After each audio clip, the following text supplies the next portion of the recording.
What if stupidity isn't just a lack of intelligence, but something far more dangerous? Something subtle, quiet, even invisible until it's too late? What if the greatest threat to humanity isn't evil, but people who've simply stopped thinking? Not monsters, not tyrants, but ordinary, well-meaning people who surrender their judgment, silence their doubts, and outsource their minds. Now imagine a brilliant scientist, a respected authority in their field, suddenly endorsing dangerous conspiracy theories. A kind-hearted schoolteacher backing harmful policies. A caring parent making choices that unknowingly put their child at risk. These aren't bad people. They're thoughtful, educated, and sincere. So, how do they get there? Dietrich Bonhoeffer called it the power of stupidity. And he wasn't talking about being dumb. He was pointing to a much deeper phenomenon, the suspension of thought in exchange for safety, belonging, or ease. And that, he argued, was more terrifying than evil itself, because evil is obvious. It shocks, it confronts, it draws resistance. But stupidity smiles. It believes it's doing the right thing. This isn't just theory. In 1961, psychologist Stanley Milgram ran an experiment at Yale that stunned the world. Ordinary people, volunteers off the street, were told to administer electric shocks to another person. And even as they heard screams from the other room, they kept going. 65% of them pushed through to what they believed were deadly voltages. Why? Because someone in a lab coat told them to. No force, no threat, no malice. Just a quiet voice of authority. And they obeyed. Now pause and think. Could that be you? Have you ever accepted a belief just because everyone around you did? Have you ever ignored your instincts because it was easier to conform? Bonhoeffer saw this happen up close. He wasn't a philosopher tucked away in a university. He was a pastor, a man grounded in faith, watching his homeland, Germany, unravel in front of him. As the Nazis rose to power, he didn't just see violence, he saw submission. Intellectuals, clergy, doctors, professors, people who knew better, slowly aligning with a regime that stood against everything they once claimed to value. And this betrayal of thought, this quiet surrender, is what haunted him most. In 1943, from his prison cell, arrested for resisting Hitler, Bonhoeffer wrote words that cut deeper than most political theory ever has. Against stupidity, we are defenseless. He wasn't talking about being uneducated. In fact, he saw educated people fall the hardest. He was describing a condition where reasoning becomes useless, where logic bounces off like rubber bullets, where people no longer respond to truth. Not because they're evil, but because they've stopped thinking, and they don't even know it. Here's where it gets even darker. Bonhoeffer explained that evil has a way of imploding. It collapses under its own weight. It creates discomfort. But stupidity feels good. It feels noble. It convinces the person that they are righteous, that they are helping, that they are on the right side, and that belief becomes bulletproof, immune to logic, resistant to doubt. Think about today. Do you believe we're immune to what Bonhoeffer witnessed? We live in a world with 24-hour information, but we're drowning in headlines, slogans, and hot takes. Our systems, political, economic, digital, are designed to reward simplicity, emotion, and outrage, not thought, not nuance. Social media thrives on viral reactions, not thoughtful analysis. News companies get paid when you click fast, not when you think slow. Politicians win votes with catchphrases, not with complex ideas. When you add stress, like debt, job insecurity, or emotional exhaustion, critical thinking becomes a luxury. Survival mode kicks in, and people outsource their judgment just to stay afloat. Economists even have a name for this: rational ignorance. It means people don't stay uninformed because they're stupid. They stay uninformed because thinking is expensive. Time, energy, attention, it all costs something. So we choose shortcuts. We trust the loudest voice. We join the popular opinion. And slowly, we stop thinking. Not completely, but just enough to become vulnerable to manipulation. Bonhoeffer called this functional stupidity, a condition where a person no longer engages their own mind, not because they can't, but because they've chosen not to. or because the system around them makes it too costly to do so. He noticed something even more disturbing. He said, "The stupid person is not independent. When you talk to them, you're not speaking to a thinking person anymore. You're speaking to slogans, to sound bites, to memes, to talking points they've absorbed and now repeat. They've become a relay station for someone else's thoughts. And that's exactly how you destroy a society from within. You don't need violence. You just need people to stop questioning. You need systems that make thinking hard and obedience easy." Now, let's go deeper. Bonhoeffer wasn't just theorizing in a vacuum. He was witnessing how entire populations could be intellectually neutralized. He saw firsthand how smart, educated people slowly stopped asking questions, not because they were evil or ignorant, but because they were tired, because they wanted to belong, because thinking was dangerous. And that's what makes his insights so disturbing. He realized that stupidity isn't a personal failure.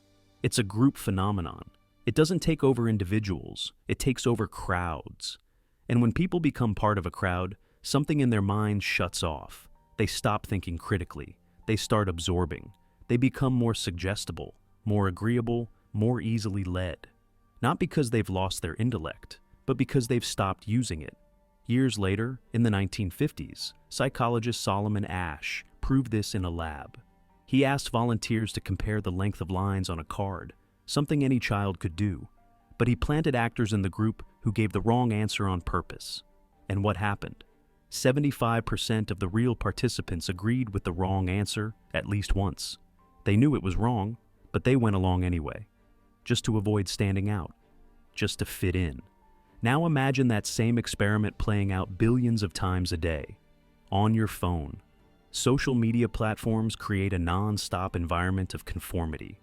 You're surrounded by people who think like you, vote like you, react like you. The algorithms learn what you believe and then show you more of it, until your entire digital world becomes a mirror. You're not being informed, you're being reinforced. And what you see, what you like, what you share, is constantly confirming your own beliefs. That's not awareness, that's a trap. Researchers at MIT found that false information spreads 6 times faster than the truth on Twitter. Why? Because lies are simple. Truth is messy. Falsehoods feel good because they're emotionally satisfying. And once you believe something that makes you feel right, you start seeking more of it, not to test it, but to defend it. You stop reading the other side. You stop listening to arguments that make you uncomfortable. And slowly, you lose your grip on objective reality. That's how echo chambers are built, not through censorship, but through comfort, through emotional certainty, through the pleasure of being told you're already right. And the more certain you feel, the more stubborn you become. That's what Bonhoeffer saw in his own time, and it's exactly what we see now. Think back to history. The Salem witch trials weren't carried out by evil villains. They were led by concerned citizens, neighbors, parents, who genuinely believed they were doing the right thing. The Red Scare didn't happen because Americans were malicious. It happened because they were afraid. They wanted safety. So they gave up thought for certainty. And in doing so, they helped destroy the very values they thought they were protecting. Now ask yourself, how many decisions in your own life have been made not from clarity, but from pressure? How often have you gone along, not because you believed, but because it was easier not to push back? So how do we fight this? Bonhoeffer said it requires costly grace. Not grace that feels good, not comfort, but the kind of grace that demands something from you. Courage, risk, discomfort. The willingness to think when everyone around you has stopped. The willingness to say, "I'm not sure," when everyone else is shouting confidently. That's what resistance looks like in the age of intellectual surrender. Today, we have something Bonhoeffer never had: modern psychology, neuroscience, data. And what it shows is even more sobering. Our brains are wired to take shortcuts. When we're tired, scared, or overwhelmed, we default to familiar beliefs. We reject contradictions. We trust what we know, not because it's true, but because it's easy. It's how we survived in the wild. Fast decisions, quick instincts, avoiding doubt. In the jungle, that helped us live. In the digital age, it can be used against us, and it is. Algorithms are designed to push your emotional buttons, to trigger fear, outrage, tribalism. They don't care about truth, they care about attention. And whatever grabs your attention wins. Not because you're weak, but because your brain is being hacked in real time by systems built to exploit its oldest reflexes. This is why during global crises, even the smartest people can fall into irrational beliefs. During the COVID-19 pandemic, we saw doctors, engineers, lawyers, people trained in logic, spreading theories with no scientific basis. Why? Not because they were dumb, but because they were stressed, isolated, bombarded, and they sought refuge in simple answers. Bonhoeffer understood that when people stop thinking independently, they stop being fully human. He said they become puppets, strung up by whatever force is strongest at the time.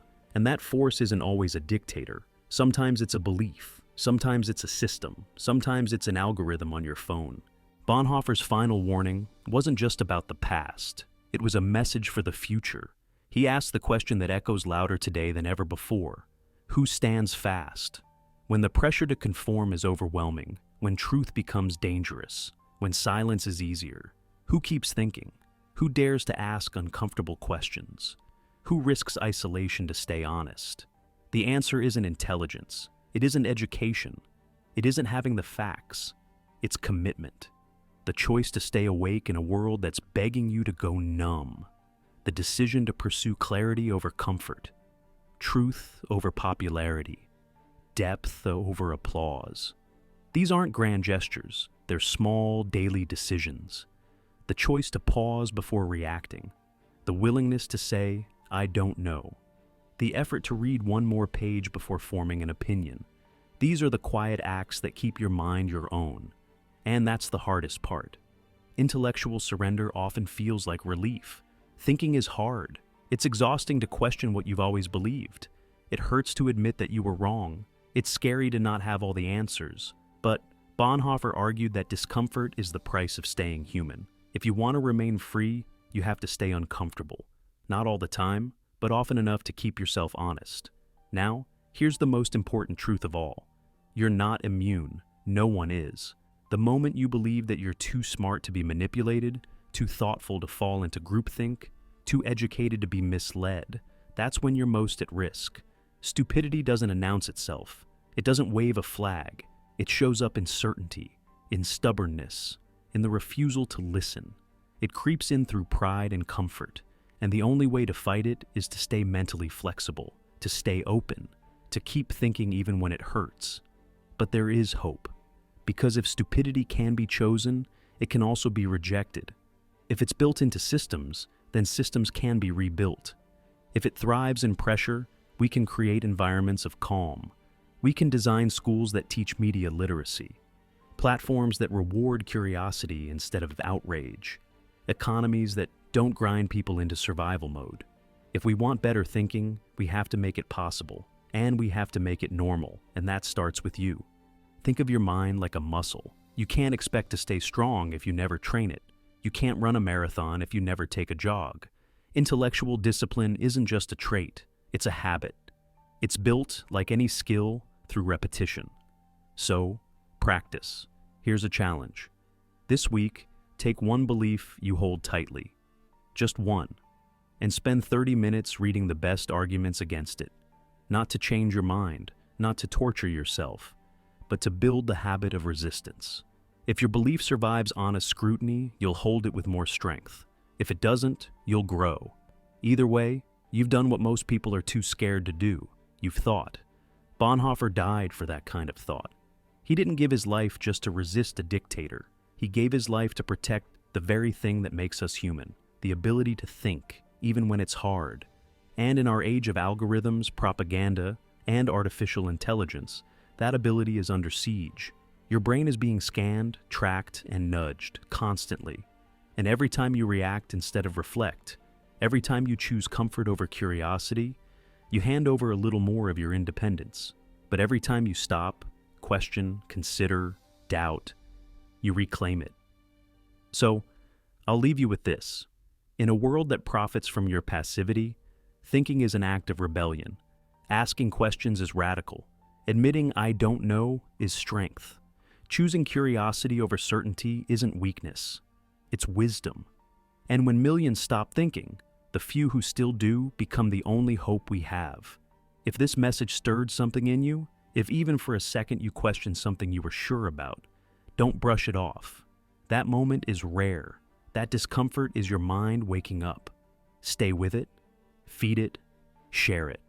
Support this channel if you believe thinking still matters. Help spread messages like this to other men who are tired of being spoon-fed opinions and want to build a mind of their own.